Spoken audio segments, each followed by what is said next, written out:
Channel को subscribe करके video को लाइक शेयर करना ना भूलें। Ready start. माननीय सभापति महोदय, मैं आपका बहुत आभारी हूं जो आपने मुझे इस बिल पर बोलने के लिए समय दिया है।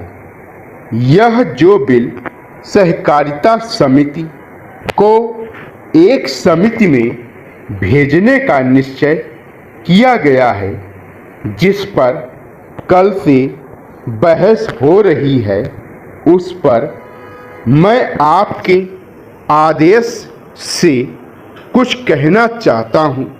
श्रीमान, इस बिल को देखा जाए तो यह समझ में आता है कि यह कोई नया बिल नहीं है, बल्कि जो सन 1912 का कानून है उसी की लाइन पर बनाया गया है और कोई नई बात नहीं रखी गई है।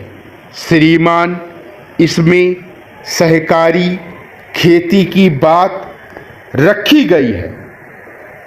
अगर यह कहा जाए कि यह कोई नई बात नहीं है तो गलत नहीं होगा।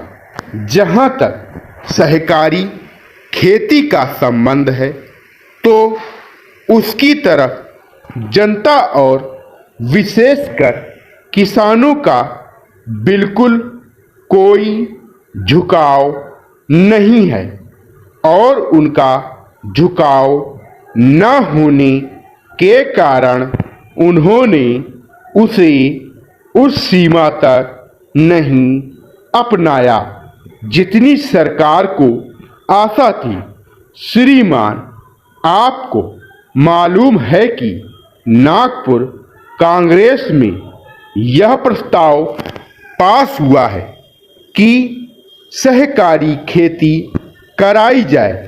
पूरे देश में इस समय इसका जोर चल रहा है और इसको लाने के लिए ना मालूम इसके कितने रूप रखे गए हैं।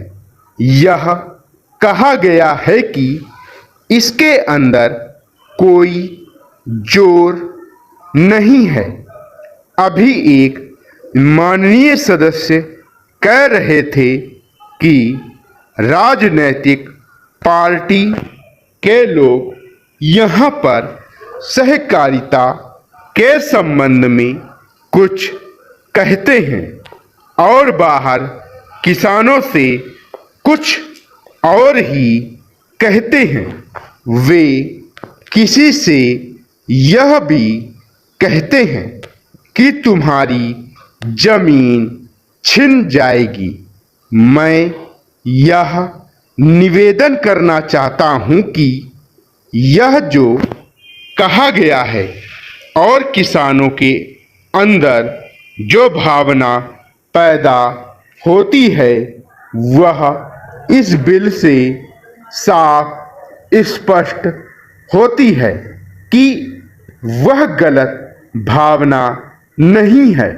मैं यह जानता हूं कि जब किसान पार्टी का जोर बढ़ा और किसानों की आवाज़ ऊंची हुई तो किसान ने और हमारे नेताओं ने यह कहना शुरू कर दिया कि हम सहकारी खेती को किसानों के ऊपर लादना नहीं चाहते, बल्कि यह तो किसानों की इच्छा पर, लेकिन इसके साथ ही साथ एक बात मैं पहले भी निवेदन कर चुका हूं और फिर भी निवेदन करना चाहता हूं कि नेताओं का अपना विचार होना चाहिए।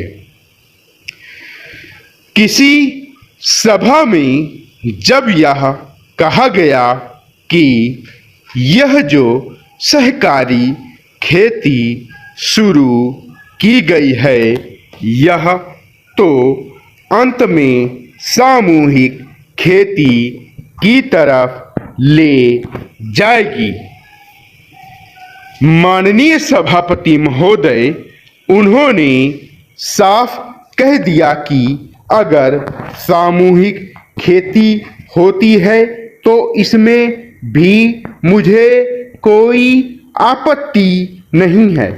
मैं यह कहना चाहता हूं कि इस बिल को देखने से यह साफ स्पष्ट होता है कि उस सहकारी समिति के जितने सदस्य होंगे वह अपनी अपनी जमीन को एक साथ कर लेंगे और अगर समिति से निकालना चाहेंगे तो एक साथ अधिक जमीन उसको नहीं मिल सकती है।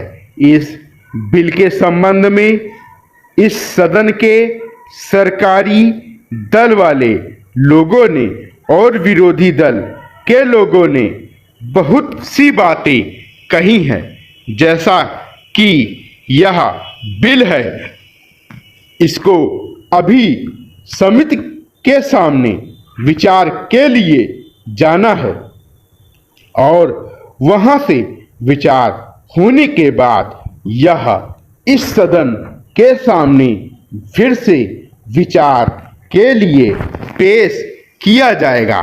तब माननीय सदस्यों को पूरी तरह से यह अधिकार होगा कि जहां तक इसमें दी गई बातों का संबंध है उसमें परिवर्तन ला सकते हैं या उसको हटा सकते हैं।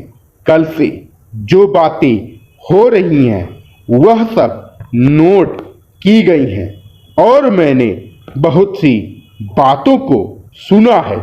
इस समिति में उन सब बातों पर विचार किया जाएगा।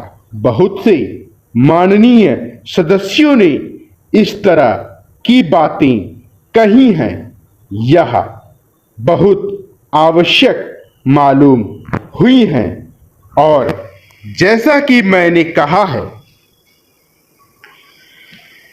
उन पर विचार किया जाएगा।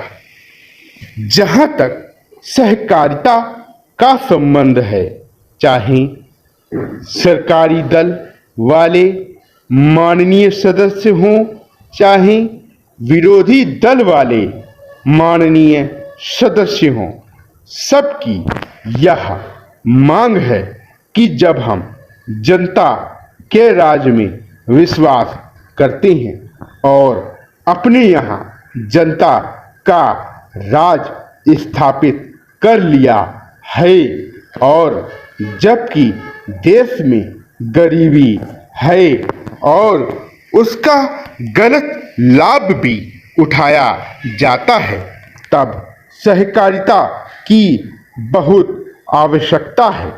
इसको रोकने की आवश्यकता है। यह सभी लोगों की राय है। जहां तक इस सहकारी बिल का संबंध है, बहुत से माननीय सदस्यों ने बहुत सी बातें इस के संबंध में कही हैं। मैं सब बातों का विवरण में तो उत्तर नहीं दे सकता हूं, लेकिन मैं थोड़े में विशेष बातों का उत्तर देने का प्रयत्न करूंगा। जैसा मैंने अभी कहा, जब हमने अपने यहाँ जनता का राज स्थापित किया है तो हमें अपने समाज के ढांचे को बदलना पड़ेगा। हमारे यहाँ गरीबी और अमीरी चली आती है। हमारे देश में एक गहरी खाई चली आती है और आज भी समाज में गलत लाभ उठाया जाता है। विराम।